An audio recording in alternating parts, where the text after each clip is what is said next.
Hi ma'am, I am video no one puraga lecture ngasi di ma'am mela ko iba sa tuini. Ato ngarang di open and sa trip ko koy mela se akoy kundani baramba ba mela ina ko dumaina koy sila leba. Nagtsalaga wala kay ma'am da. Ado ma'am ko si Elo san baloire. Ay outfit se smile sala se. Ako na si kasi ang gumit na kayo po yun. Do siya tuini. Sila tuini. Otobia! Set Lang. lang. Kau na mo ka? Otobia! Tatag mo. Masya na po! Saslo. Bye bye, mela ko rin ma'am. Jam hilang sanu ay sa kinu ma. Ado ma'am. Sumbai dia na. Saya ni ne selo sari kan adu. Okay, Flo. Pai mela do na si tala ko ah. Bye. Wan disturb to kan ko. Oh, dia ni kerja ni safety ni kerja jangan. Kisah lah. Noi re. Aisyah jam semai dia tu ni ada kan? Kasam hai maning da phai hai na. Man cha populo da sai hai ni ma cha sang pha da. Oh, kerja semai. Ke ba jam cha populo. Pha draw. Lau ni ne. Nào nè. Cái nào cái outfit đó. Đây thộp vào hầu ra. Sao? Mặt trên đây hầu ra. Chỗ này là cái group sinh ra. Mang nó ra lì quá.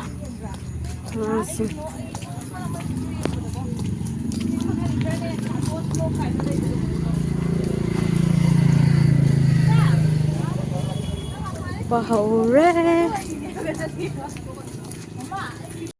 Ito maya ji koi lambida thoklai aduga jawdore gam dako aduga size ka tang lai chimam chimam mi do di mamang chakala ga mi na ta suba kala ni size mi khra wale bako ado mayam sum makata ni minars di idum mayam share to jara ke tap tap na mammi lai mu mali go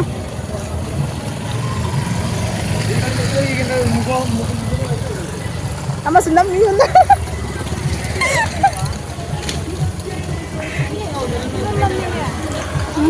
Đây tao ra. Ôi nó ra. Ôi cắt đen cùng đi tao ra.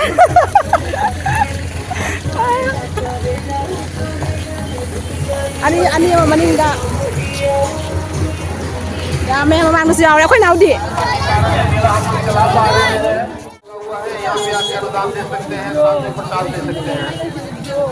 Anh mà thân nó lầu này mà không đi. Lại. Babla साहब उन्होंने मरम बाबा ने कुछ 50 रुपया अनुदान दिए मुझे बहुत बहुत धन्यवाद Mang nhiều một cái gì cái đây này. Adale du changwam se get se भूखंडर से आए हुए इधर आए ना बेटा se कोई नाउ से भूखंडर से आए हुए सोनिया रविदास और फूलमती रविदास आपकी दादी यहाँ पे आपको वेट कर रही है आप जहाँ भी हो जल्द से जल्द मेला ऑफिस पे आइए सोनिया रविदास और फूलमती रविदास भूखंडर की आप जहाँ भी हो जल्द से जल्द मेला ऑफिस पे आइए आपकी दादी आपके लिए वेट कर रही है चलो लाओ moi lạc bao nhiêu có xong rồi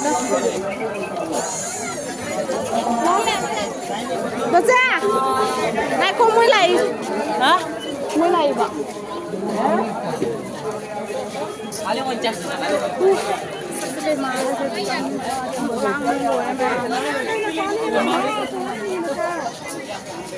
có đây gì rồi hai trăm nghìn à do ma'am se imana bi chema tam kui na una trawai mana bi ni ba chahi ani hung ni matung da una bani ba ko do nga si mela ko minare masulai ba ko ha moi mo chi che khoi jum nak to mo chi che oi le ba ko adu ba mala ya handak te una re do ni ma'am makata sum wala bong kum ba sa ke sa chi lo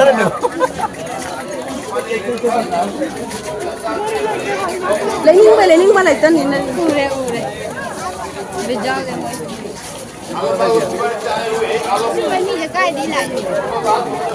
Mobile, ôi, nó bán mobile set kita jong ko ay mobile set kalau tanah tu ini. Hah? Aku ngecing motor yang tanah tu ni aja. ₹2 अनुदान दिए मुझे बहुत बहुत धन्यवाद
পরিচালনা কমিটির তরফ থেকে আন্তরিক শুভেচ্ছা থেকে আন্তরিক শুভেচ্ছা বড় বাবা উন্নয়নের যদি বড় বাবার অবদান শুনে যান তাহলে আমাদের জেলা অফিসে কাউন্টার খোলা রয়েছে দিতে পারেন প্রচার দিতে পারেন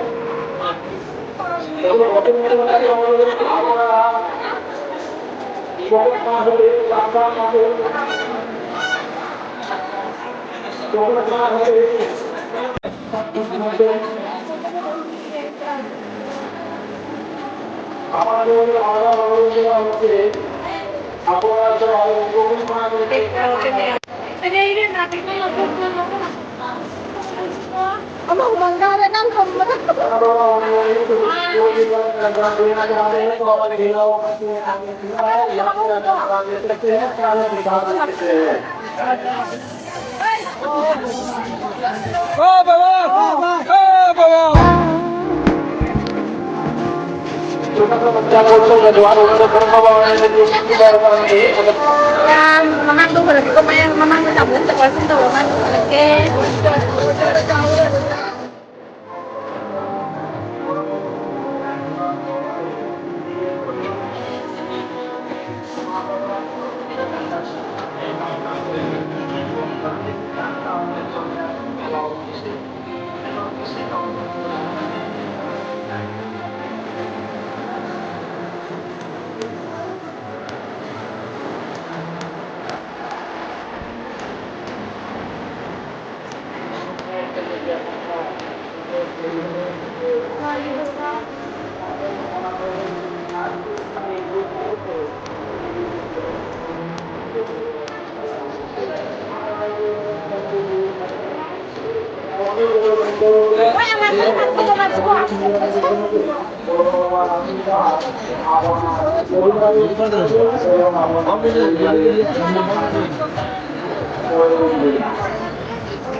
आप लोग भी अगर मंदिर में कुछ दान करना चाहते हैं, आपका द्वारा दिया गया दान जो है वो वास्तविक दान नहीं बल्कि हमारे लिए बहुत अहम है, क्योंकि आपके द्वारा दिया गया दान राशि से ही हम लोग मंदिर को सुंदर बनाते हैं और सुंदर रूप देते हैं।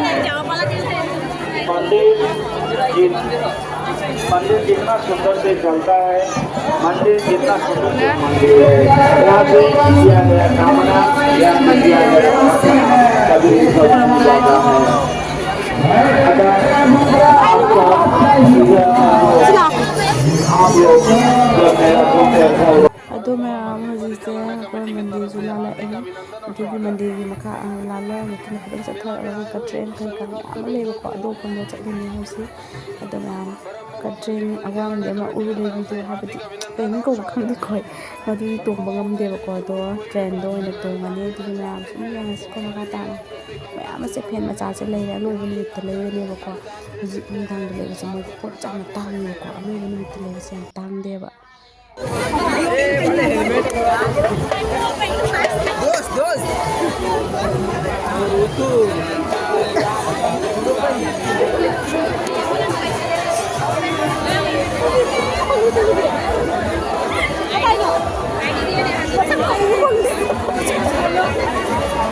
हम लोग मेला में जा रहे हैं और ये है मेरी बेस्ट फ्रेंड।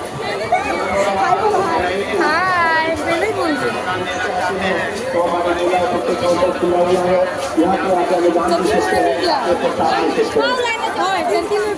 नहीं नहीं चक्कर आती है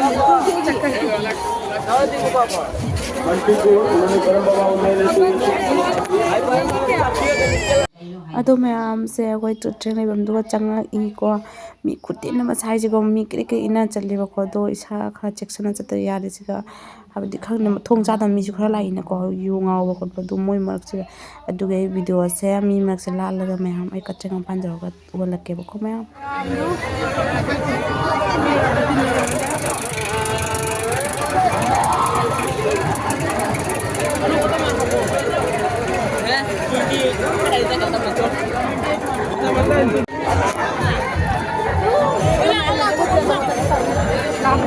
Đây này mình kiri kiri chân lên ngái liền.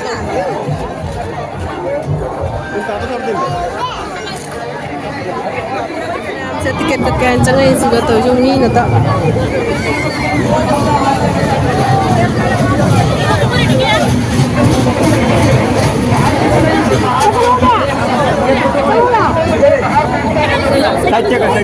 Tiket tu?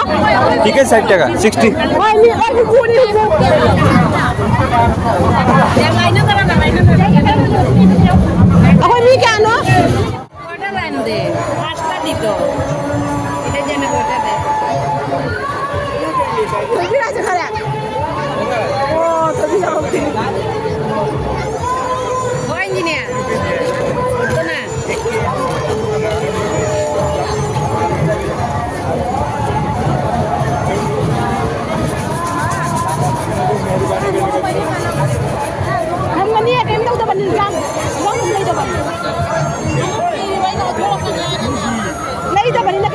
Kali sebut aja pani.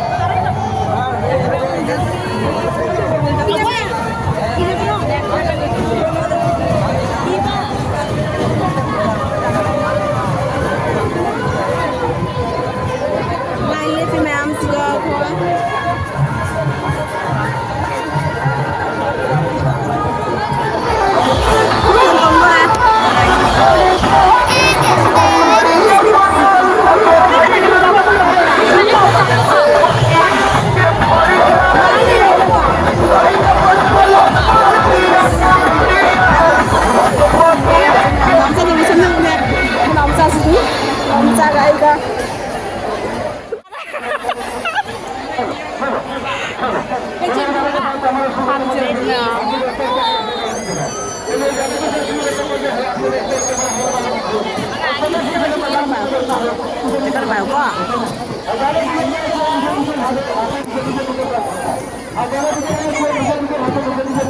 Karena bau.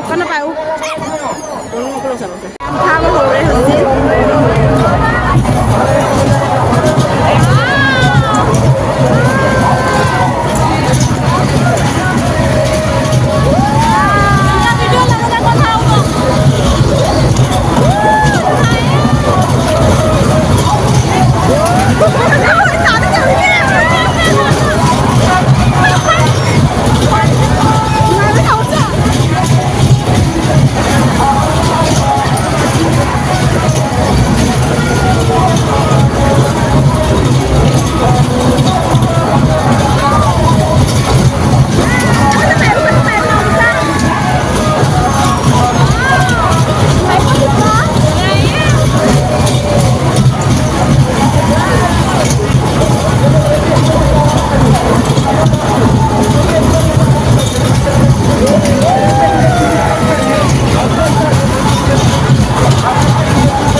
ꯑꯩꯈꯣꯏ ꯂꯣꯏꯅ ꯀꯨꯝꯊꯔꯛꯑꯦ ꯇꯣꯡꯕ ꯂꯣꯏꯅ ꯃꯔꯛꯇꯨꯗꯤ ꯍꯜꯂꯛꯄꯗꯨꯗꯤ ꯚꯤꯗꯤꯑꯣ ꯂꯧꯔꯛꯇ꯭ꯔꯦꯕꯀꯣ ꯑꯩꯈꯣꯏ ꯒ꯭ꯔꯨꯞꯁꯦ ꯁꯤꯗ ꯂꯩꯔꯦꯕ ꯃꯃꯥ ꯍꯣꯏꯗꯤ ꯂꯩꯍꯧꯔꯤ ꯑꯗꯣ ꯑꯩꯈꯣꯏ ꯂꯥꯛꯑꯦ ꯑꯗꯣ ꯍꯧꯖꯤꯛ ꯆꯥꯛ ꯈꯪꯗꯦ ꯐ꯭ꯔꯥꯏ ꯔꯥꯏꯁ ꯆꯥꯅꯕ ꯑꯩꯗꯤ ꯐ꯭ꯔꯥꯏ ꯔꯥꯏꯁ ꯆꯥꯅꯤꯀꯣ ꯑꯗꯣ ꯑꯇꯣꯞꯄ ꯆꯥꯎꯃꯤꯟꯅ ꯆꯥꯅꯕ ꯑꯗꯨ ꯃꯈꯥ ꯇꯥꯕ ꯌꯦꯡꯃꯤꯟꯅꯁꯤꯔ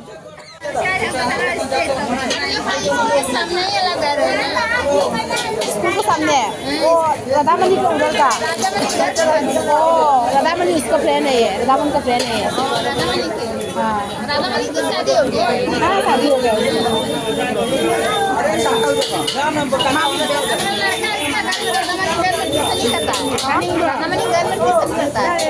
कौन रहता है मैम से फ्राइड राइस पर तो माँ के माना रहे अतः मोई से चाउमीन चादू नहीं फोटो कापते होना रिकन चार के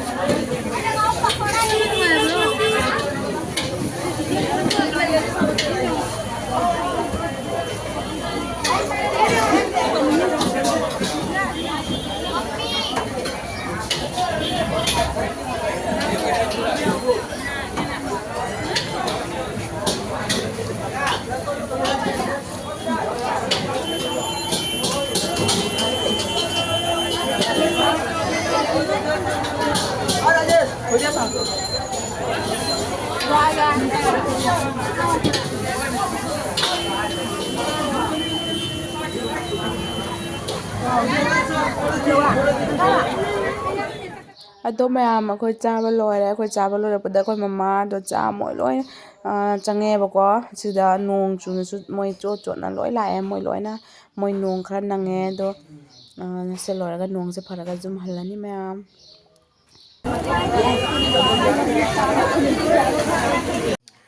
ꯑꯗꯨ ꯃꯌꯥꯝ ꯍꯧꯖꯤꯛ ꯌꯨꯝꯗ ꯍꯜꯂꯛꯑꯦ ꯍꯧꯖꯤꯛ ꯅꯅꯥꯎꯗꯤ ꯇꯨꯝꯈꯔꯦꯀꯣ ꯃꯃꯥꯁꯨ ꯇꯨꯝꯗꯒꯤ ꯇꯧꯔꯤ ꯑꯩꯗꯤ ꯉꯁꯥꯏ ꯇꯩꯁꯟꯈꯤꯕ ꯍꯥꯏꯗꯤ ꯈꯔ ꯐꯥꯎꯟꯗꯦꯁꯟ ꯀꯩꯀꯥ ꯇꯩꯕꯗꯣ ꯑꯗꯨ ꯇꯩꯕꯗꯣ ꯃꯌꯥꯝꯗꯣ ꯂꯧꯊꯣꯛꯑꯦ ꯂꯤꯞꯁꯇꯤꯛꯁꯤꯗꯤ ꯂꯧꯊꯣꯛꯇ꯭ꯔꯤ ꯐꯖꯅ ꯀꯣ ꯌꯥꯗꯦꯀꯣ ꯃꯃꯥꯅꯁꯦ ꯃꯣꯝꯄꯣꯂꯤꯁꯦ ꯂꯩꯔꯛꯏꯗꯨ ꯃꯣꯝꯄꯣꯂꯤ ꯍꯥꯏꯕ꯭ꯔꯥ ꯀꯩꯅꯣ ꯈꯪꯗꯦ ꯁꯤꯕꯨ ꯃꯥ ꯂꯩꯔꯛꯏꯅꯦ ꯑꯆꯥꯄꯣꯠꯅꯦ ꯍꯥꯏꯅ ꯑꯍꯥꯎꯕꯗꯁꯨ ꯂꯩꯔꯧꯗꯅ ꯑꯗꯣ ꯃꯌꯥꯝ ꯍꯧꯖꯤꯛ ꯇꯨꯝꯃꯅꯤ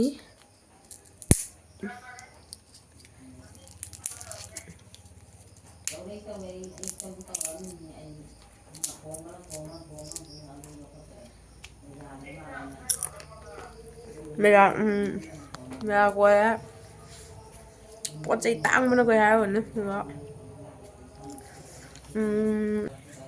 तुम मगा ma'am good night let's see you good night ma'am love you all bye bye